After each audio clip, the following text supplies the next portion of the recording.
¿Cómo están, chicos?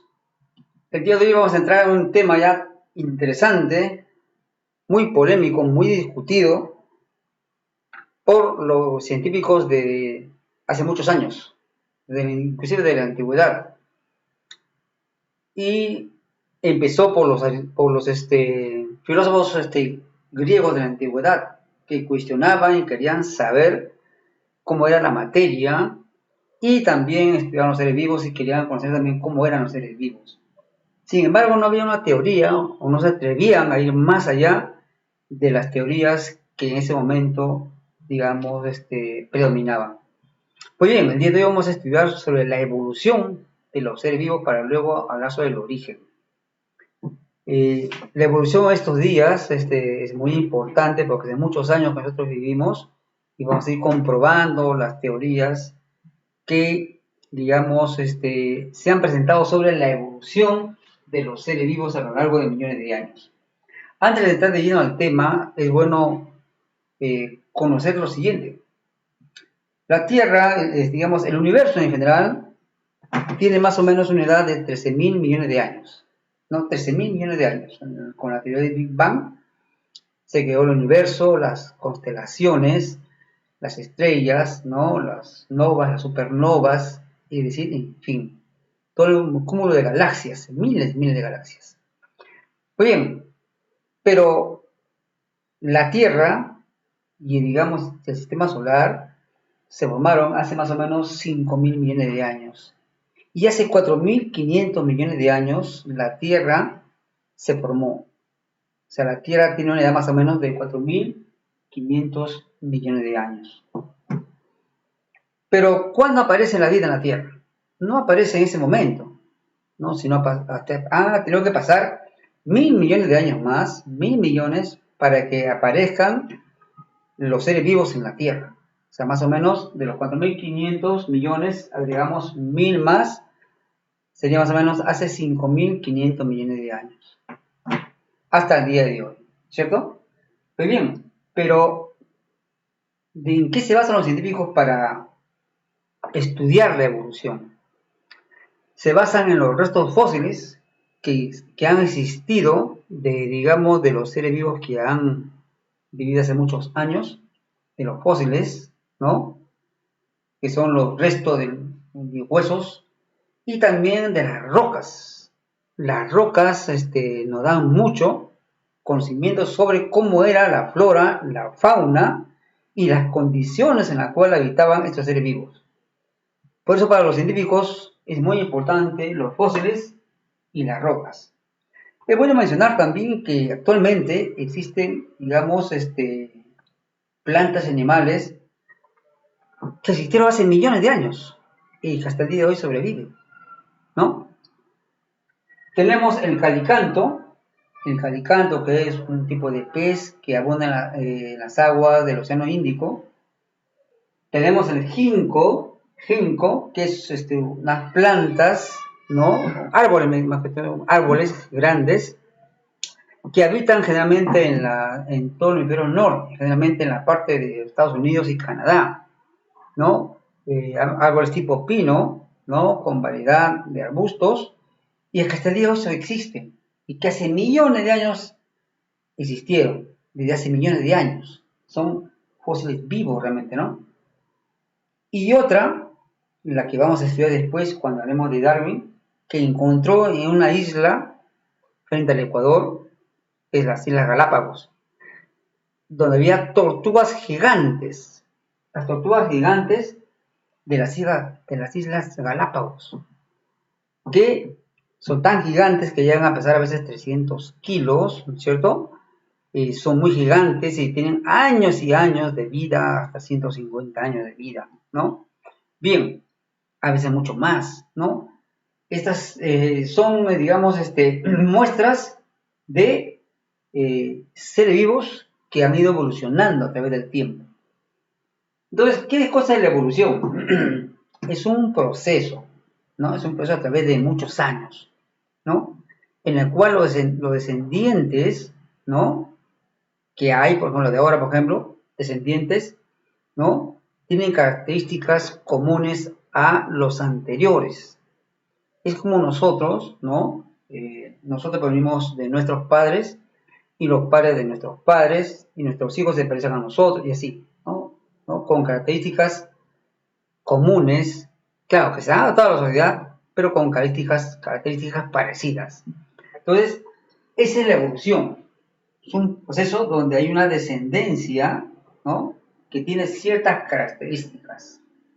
Veamos una de ellas. Tenemos las modificaciones naturales. O sea, a través de miles de años, las modificaciones se van haciendo naturales de adaptabilidad, pero en lo fundamental se parecen a sus antepasados, ¿no? También tenemos que hay una gran variabilidad de especies, o sea, especie humana, ¿no? Pero dentro de la especie humana hay gran variedad, o por ejemplo los conejos, especies de los conejos, y dentro de los conejos hay mucha variabilidad. ¿Qué cosa es la variabilidad? Es que los individuos nunca son dos iguales, ¿no? Nunca son idénticos, nunca. Los hijos se parecen a los padres, ¿no? Las crías se parecen a las mamás, a los papás, pero se parecen, pero no son idénticos, y eso está comprobado por que se toma la muestra de ADN y los ADNs no son iguales, ¿no? Nunca son iguales, ¿no? Muy bien, también la evolución se da porque a través de muchos años hay una lucha por la supervivencia, por la sobrevivencia, ¿no? De las especies en su lucha por, digamos, por perpetuar su especie. Esa lucha de supervivencia por alimentos, por comida, por caza, hace que los más aptos sobrevivan. Los más aptos sobrevivan y los más débiles van quedando. ¿Cierto? Ese es el proceso de la evolución a través de muchos años. Vamos a ver ahora a continuación las teorías evolutivas que se dieron a lo largo, ¿no?, de estos años para poder explicar la variedad de las especies, la extinción de las especies y cómo es posible que, digamos, ha pasado o pasan muchos años y se pueda generar, digamos, una especie, se pueden identificar sus fósiles o sus orígenes. Veamos las teorías que aparecieron. Dejamos al último las dos más importantes, ¿no? Y vamos a ver las siguientes teorías. La teoría del fijismo, ¿no? ¿Qué cosa es la teoría del fijismo? La teoría del fijismo significa de que todas las especies que hay en la Tierra, tanto de fauna como de flora, ¿no?, tuvieron nacimiento en un momento fijo, ¿no?, a través de una creación, digamos, sobrenatural, etcétera, ¿cierto? Y que no evolucionaron, ¿no?, sino que fueron algo, digamos, del momento y aparecieron, ¿no? Eso se llama la teoría del fijismo, ¿no? Que no hay no hay evolución, ¿no?, sino es un momento fijo en el cual aparecen y poblan la Tierra. Esa es la teoría del fijismo, ¿no? Sustentado por muchos filósofos y naturalistas de la antigua, de la edad, digamos, antigua edad media, ¿no? Inclusive edad contemporánea. Bien, ahora vamos a la siguiente teoría. Es la teoría de la creación sucesiva o catastrófica. Señalaba que toda la existencia de la flora y la fauna, digamos, a nivel mundial, se produjeron a través de creaciones sucesivas, ¿cierto? Creaciones sucesivas que aparecieron, o también catastróficas, como por ejemplo el diluvio, ¿no? O la erupción de, digamos, de miles de volcanes, y que luego de eso, ¿no?, aparecieron los seres vivos, ¿no? Y comenzaron a evolucionar, ¿no? Esa es la otra teoría de las creaciones catastróficas. Inclusive un estudioso, un arzobispo inglés, estudió la Biblia, inclusive daba una fecha probable de la creación digamos, de los seres vivos, ¿no?, en general.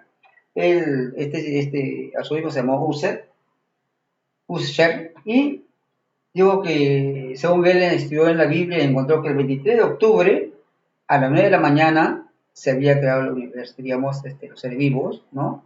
Hace 4004 años antes de Cristo, exactamente esa fecha, ¿no? 4004, el año 4004 antes de Cristo, ¿no? A las 9 de la mañana, ¿no? Del día 23 de octubre, se había creado, ¿no? Los seres vivos que empezaron a evolucionar a partir de ahí, ¿no? Pero a partir de evolucionan en base a creaciones sucesivas o si no, catastróficas. Cada vez que hay una algo catastrófico, como por ejemplo un meteorito que caiga, grandes lluvias, diluvios grandes o erupciones volcánicas que, digamos, arrasen con la Tierra, como también la era del hielo que también sufrió la Tierra. En esas sucesiones catastróficas, ¿no? Los seres vivos evolucionaban por sobrevivir. Bien, estas teorías no explicaban la variedad de las especies, no podían explicar la variabilidad de las especies, porque en una misma especie existían varias variedades, ¿no? Siendo la misma especie. Es como yo digo, el perro. El perro es una especie, ¿cierto? Es un mamífero, pero hay varias especies de perros, ¿no? Hay varias especies, ¿no? Están los pastor alemán, ¿no? Están también los boxer, ¿cierto? Están los hush puppy, ¿no? ¿no? Hay una serie de variedades y estas teorías no explican esas variedades. Llegamos a las teorías más controvertidas de hace muchos años, ¿no? Entre los científicos y naturalistas, ¿no? Y biólogos de la humanidad. En el siglo XVIII, XVII, XVIII y hasta XIX, ¿no? En el siglo XVIII Lamarck, un biólogo francés, establece una teoría para explicar, digamos, la variabilidad genética, la variabilidad de las especies, la evolución, digamos, de los seres vivos. Y señala lo siguiente, ¿no? ¿Qué dice su teoría? Veamos acá, ¿no? Acá está, teoría de Lamarck. Dice que la función crea al órgano, ¿no? La función crea al órgano. ¿Qué significa esto? De que los seres vivos, ¿no? En la Tierra tienen algunas funciones y en base a esa interacción con el medio ambiente, sus órganos se van adaptando, se van creando, ¿no? Y luego que se crean, ¿no? Pasan a sus descendientes a través como una característica que se hereda, ¿no? Esa característica que han heredado, luego lo van a transmitir a sus generaciones. Y así, ¿no? Y así se va evolucionando. Pero Lamarck no puede explicar, ¿no? La extinción de especies. No explica por qué podría no, extinguirse. Y decía lo siguiente, un ejemplo es la jirafa, decía, ¿no? ¿Por qué sea el cuello de las jirafas? ¿Por qué sea el cuello de las jirafas? ¿No? El cuello de las jirafas era un cuello corto y estaba el alimento un poco alto, entonces las jirafas iban alcanzando poco a poco el alimento. Y cuando encontraban otros árboles más altos, más se estiraban, ¿no? Entonces, y poco a poco su cuello se iba estirando más, ¿no? Se iba estirando, iba creciendo un poco más, ¿no? Y de tal manera que apareció una jirafa con cuello largo. Esa era la teoría de Lamarck, de que la función crea el órgano, la función crea el órgano, ¿no? ¿Por qué? Porque la jirafa necesitaba alimentarse, buscaba árboles de bajo nivel, luego pasaba a otro de medio, y así, y para alcanzar ese objetivo, poco a poco, su órgano, ¿no? La función de su órgano se iba adaptando y el órgano se iba creando, ¿no? Y finalmente llegó hasta las jirafas con cuello alto. Y esas características, una vez que se heredaba, ¿no? Una vez que tenían lo heredaban a sus descendientes. Pues bien, Lamarck no explicó la extinción de las especies. Luego, En el año, también en el siglo, a mitad del siglo XIX, en 1859, Charles Darwin, un naturalista inglés, ya más antes había hecho un viaje fue invitado a hacer un viaje durante una travesía por todo el mundo. Fue recorriendo el mundo, fue recorriendo, y en su recorrido, como buen científico, en su recorrido comenzó a recolectar muestras de plantas y animales, hasta que llegó a Ecuador, a las Islas Galápagos. Las Islas Galápagos son un conjunto de varias islas, ¿no? Varias islas. Allí encuentran las tortugas, ¿no? Y ahí encuentran un pajarito, un ave pequeñita llamada los pinzones.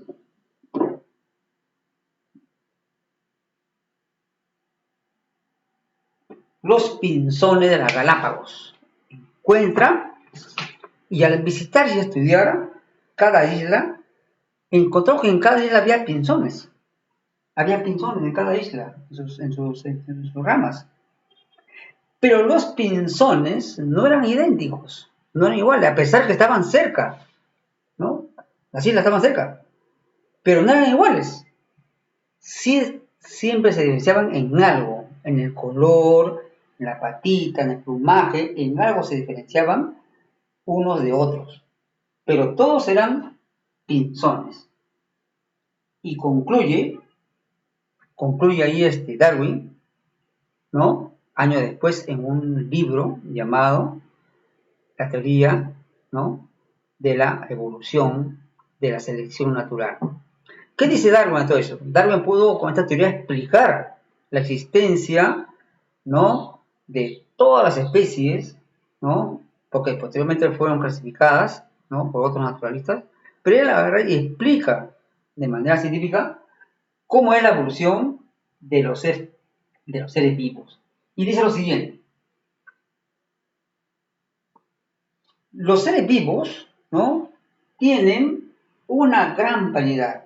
Existe una gran variedad de seres vivos, ¿no?, que han poblado la Tierra. Pero los seres vivos, en base a esa variedad, luchan también por competencias, por competir por comida, ¿no?, competir por la vivienda, también por la lucha por entre los machos, por tener privilegios por las hembras. Es decir, es una lucha constante, ¿no?, que pican la variedad. Y en esas relaciones, ¿no?, surge una ley llamada la ley de selección natural, ¿no?, en la cual los más aptos van a sobrevivir y los más débiles van a morir. Esto explica también de que en la descendencia, ¿no?, no existen dos organismos idénticos, no hay, siempre hay un cambio que se ha producido por la actividad del clima o por el cruzamiento de ellos mismos. También dice Darwin que en una población de especies hay un aumento constante de la población, pero esta población se regula y no es una sobre o superpoblación, sino se va regulando por mecanismos de selección natural, en la cual los más débiles mueren y los más fuertes sobreviven. Entonces el número permanece más o menos constante en una especie. Y ahora, ¿por qué? Porque en una especie van a morir por enfermedades, ¿cierto? Van a morir porque ya por su ciclo de vida terminó, van a morir porque, en fin, porque no se adaptaron al ambiente. O sea, van a ir muriendo, ¿cierto?, los más débiles, pero también van a ir naciendo otros. De tal manera que el número de individuos en una especie va a permanecer más o menos constante. Eso es lo que hizo Darwin, ¿cierto? Ahora, ¿cómo explicó él y cómo derrotó a la teoría de Lamarck, ¿no? ¿Cómo explicó la extinción de varias especies? Dijo que en una zona existían, ¿no?, jirafas con cuello corto y jirafas con cuello largo, ¿no? Las jirafas con cuello corto, ¿no?, no podían alcanzar alimentos que están un poco más altos, que eran alimentos propios de las jirafas. Entonces no podían alcanzar, ¿no?, los alimentos que estaban un poco más. Y con el tiempo, a pesar de que esto evolucionaba, con el tiempo fueron muriendo. Porque no consiguieron sobrevivir. Entonces fueron muriendo, ¿cierto? ¿Y quiénes se van quedando? Las jirafas con cuello un poco más alto, que alcanzaba este nivel. Y estas jirafas con cuello más alto transmitían a sus generaciones, ¿no?, la herencia de cuellos altos. Y así se fue evolucionando. Eso pasa en todas las especies, en la cual los individuos más débiles son los que no llegan a sobrevivir. Y los más fuertes son los que finalmente sobreviven a lo largo, ¿no?, del tiempo. Y sobre esa base se produce la gran variabilidad, ¿no?, genética o variabilidad de las especies. Es decir, que en un lugar, ¿no?, puede existir una especie, ¿no?, pero en otro lugar, ¿no?, puede existir la misma especie, pero nunca son idénticos. Existe siempre una variabilidad por su adaptación al ecosistema. Bien, ahora, pero Darwin no se quedó ahí, y los naturalistas, y los evolucionistas, y los científicos han buscado pruebas para demostrar esta teoría de Darwin, que hasta el día de hoy permanece para la ciencia como una teoría que ha comprobado y que demuestra la teoría evolutiva de los seres vivos. ¿Cuáles son estas pruebas? Veamos a ver las pruebas, ¿no?, sobre las cuales se basa la evolución de los seres vivos de la teoría de Darwin. Pruebas paleontológicas. Se han encontrado restos fósiles y se siguen encontrando. Ahora a poco, un niño que ha ido de excursión con su papá en Canadá y ha encontrado restos fósiles de dinosaurios. Increíble, ¿no? Vean, vayan a internet y investiguen eso. Además, se han encontrado en varios lugares, por ejemplo en Mongolia, que es una región, digamos, de Rusia, de la antigua Rusia, Mongolia, se han encontrado restos de dinosaurios de hace 100 millones de años, ¿no? Y quiere decir que esos restos fósiles nos dan una idea de lo que existieron, ¿no?, esos seres vivos. Y ahora es fácil de comprobar su edad con la prueba del carbono 14, que es un isótopo, ¿no?, radiactivo para comprobar la edad de los fósiles. Muy bien. También tenemos el estudio de anatomía comparada, ¿no?, en la cual se comparan órganos de los seres vivos, ¿no?, órganos y que tienen función parecida, ¿no? Por ejemplo, los brazos, las extremidades en el ser humano, con las alas de las aves, ¿cierto?, y de otros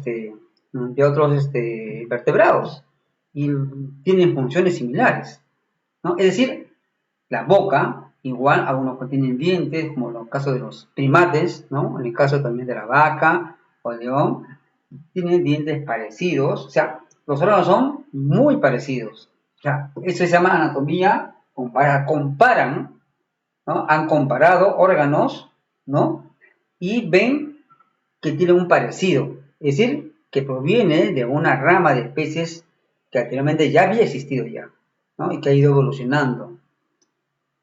Otra rama es la prueba de la embriología. La embriología es una prueba en la cual estudia los embriones de los seres vivos. Y se ha comprobado que en los embriones de los peces, de los mamíferos, ¿no?, de los reptiles, ¿no?, del ser humano, las primeras semanas hasta el mes 1, ¿cierto?, no se puede diferenciar si el embrión es de un pez, de un ave, de un reptil, de un ser humano. No puede. Son muy parecidos. Recién a partir del segundo mes y medio, se puede diferenciar claramente ya las diferencias, ¿no?, que se dan. Pero en los primeros momentos no se puede diferenciar. Esta es una prueba realmente de que los seres vivos han ido evolucionando y se han ido adaptando poco a poco. Las pruebas bioquímicas. todos los seres vivos están compuestos o tienen la misma composición química. Tienen lo mismo. Tanto, digamos, como pues, orgánicos como inorgánicos. Carbohidratos, lípidos, proteínas, ¿cierto? Agua, sal, minerales, toda esa composición química lo tienen todos los seres vivos. Eso significa de que hace millones de años, ¿no? Que siguió la vida en los mares, ¿no? Esa composición química lo tienen hasta el día de hoy los mismos, ¿no? Y más aún el ADN, ¿no? Presente en todos los seres vivos. También otra prueba es la distribución geográfica. Hay animales que han vivido y son propios de una determinada región, ahí han muerto, ¿no? Y ahí se han encontrado los restos fósiles, porque son y habitan y habitaban esa misma región, ¿no? Como hemos visto acá, Mongolia, ¿no? También en el Perú se ha encontrado un resto de, digamos, de resto fósil, y propio de la región del sur, de acá, del sur de América del Sur. Es decir, ¿no? La distribución geográfica nos explica que los seres vivos están distribuidos por toda la Tierra, ¿no? Y que en una región tenían unas características y allí, peculiarmente en esa región, vivían. ¿No? Lo de América del Norte, en esa América del Norte, lo de la región de, digamos, de Europa, en Europa, ¿no? Lo de América del Sur, en América del Sur, es decir, eran distintas especies, ¿no? Y finalmente, la domesticación es una prueba también de cómo han ido evolucionando los seres vivos. El ser humano ha ido domesticando a través de miles de años plantas y animales. Un ejemplo es el perro, el gato, ¿cierto? La vaca, ¿no? Y plantas también que han ido cultivando. Veamos que el perro que es el más común quizás, ¿no? El perro en su origen no era un perro doméstico, era un perro salvaje, ¿cierto? Es una especie parecida a los lobos, parecida, pero no son lobos, son una especie de perros salvajes, que a través de miles de años el hombre lo ha podido ir domesticando, pero que provenían de una evolución de una especie de perros. Existen perros salvajes con orejitas distintas, ¿cierto? Entonces, estas pruebas nos demuestran que la evolución de los seres vivos se va a seguir dando, va a seguir evolucionando, y por eso, ¿no? Es que los seres vivos pueden adaptarse a las nuevas circunstancias, ¿no? Podemos desaparecer, el ser humano puede desaparecer, pero los animales van a seguir existiendo, las plantas van a seguir existiendo, ¿no? Y eso está demostrado por los restos fósiles vivos que hasta el día de hoy existen y que miles de especies aún falta por conocer y falta por descubrir. Lo tenemos en la Amazonía, en la grandes profundidad de los mares y océanos existen miles de especies que aún no conocemos, el hombre no ha podido conocerlo y que está por investigar. Bueno, chicos, esperemos que haya sido de su agrado este tema muy interesante, ¿no? Y si tienen alguna duda, vayan a estudiar esas teorías, ¿no? Acompañen con gráficos y alguna duda me consultan. Nos vemos.